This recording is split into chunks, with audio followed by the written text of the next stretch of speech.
The Joker of St. Louis. What if Rocky becomes Joker? Title: The Jester of Chaos. The rain had been pouring for hours, beating down on the cracked streets of Prohibition-era St. Louis. The moon was a sickle hanging in the sky, casting silver light through the grimy windows of a dilapidated speakeasy tucked beneath the railroad tracks. Rocky Rickaby, a wiry, frenetic young man with fur damp from the downpour, leaned against the bar. His violet eyes gleamed in the low light, and his fingers drummed a rhythmic chaos on the counter. This wasn't his usual haunt, but tonight wasn't a usual night. Something had been brewing inside Rocky, something dark and wild that clawed at his insides. It started when he was just a kid, but back then, he could laugh it off. Music, poetry, and his chaotic charm kept it at bay. But now, with every broken down piano key, every heist that went wrong, every friend that turned their back, something inside him was changing. The speakeasy buzzed around him, a sea of half-drunken souls drowning their sorrows. Rocky's ears twitched, catching snippets of conversations. They were nothing but noise to him, a distraction. In the corner of the room, Mordecai Heller sat, cold and calculating, surrounded by a cloud of cigarette smoke. His eyes flicked over to Rocky once, briefly, as if sensing something off. Rocky smirked. He was always off, but lately, his manic energy had taken a darker turn. Another one. Rocky muttered to the bartender, his voice strained, wild. The bartender raised an eyebrow but obliged, sliding another glass of moonshine his way. Rocky downed it in one go, wiping his mouth with the back of his hand. His thoughts spiraled into a blur, each one more erratic than the last. He didn't belong anywhere, not with the speakeasy crowd, not with his cousin Freckle, not even in the city itself. He was an outcast, a jester in a world that didn't care for jokes. But maybe that was it. Maybe it wasn't about fitting in anymore. Maybe it was about tearing the whole thing down. As the night wore on, Rocky found himself standing on the roof of a nearby building, the cold wind whipping through his soaked fur. He looked out over the city, the flickering streetlights and the distant hum of streetcars. It all felt so fragile, so breakable. He could almost hear it cracking under the weight of its own lies. His hand slipped into his coat, pulling out a deck of playing cards he had stolen earlier in the night. He flicked through them absently, his mind a storm of ideas. The world was a joke, a cruel, twisted joke, and it was about time someone laughed at it properly. And why not him? Rocky's lean frame shook with laughter, low at first, but it grew louder and more hysterical. The sound echoed through the night, bouncing off the brick walls and empty alleyways. He tossed a card into the air, an ace of spades, and watched as the wind carried it away. By the time the sun rose, Rocky wasn't the same man. He had a new purpose now. He wasn't just Rocky Rickaby, the chaotic, eccentric pianist and part-time bootlegger. He was something more. He was the embodiment of disorder, the jester of chaos that the city deserved. He would show them all, the gangs, the crooked cops, the heartless businessmen, that everything could be torn down with just a little push in the right direction.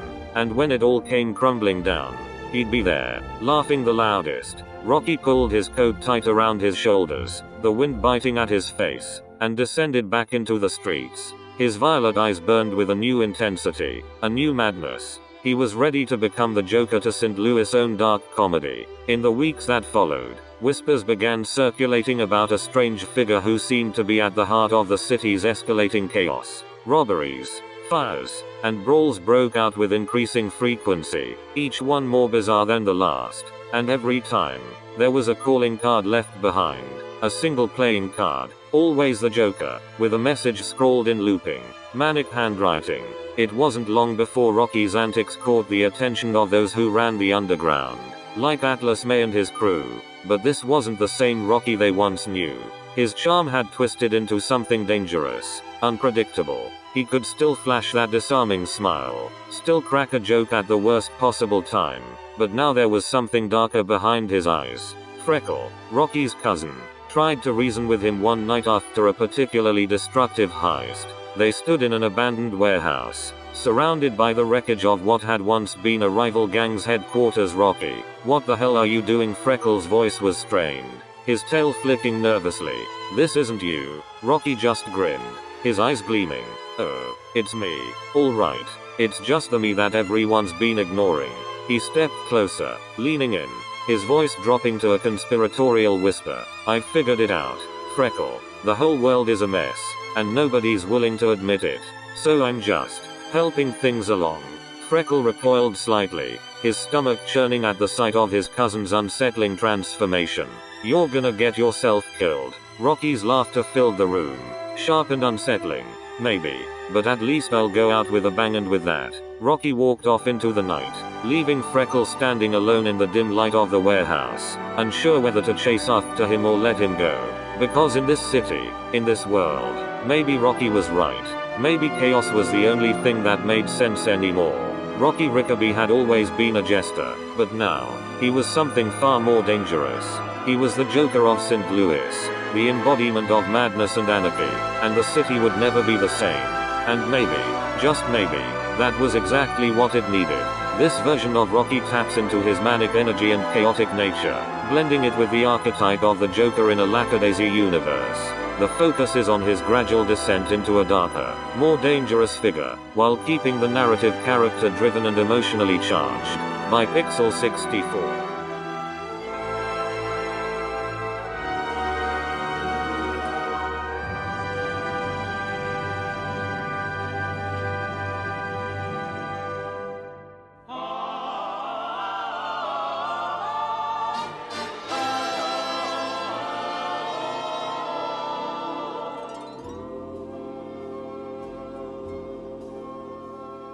Smile, though your heart is aching. Smile, even though it's breaking.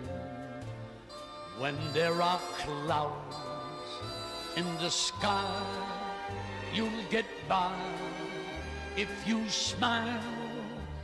Through your fear and sorrow, smile, and maybe tomorrow you'll see the sun come shining through for you.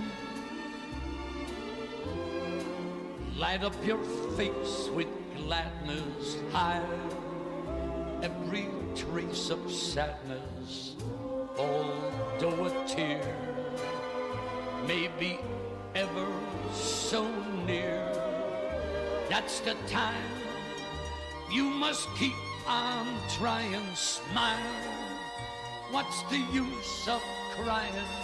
You'll find that life is still worthwhile if you just smile.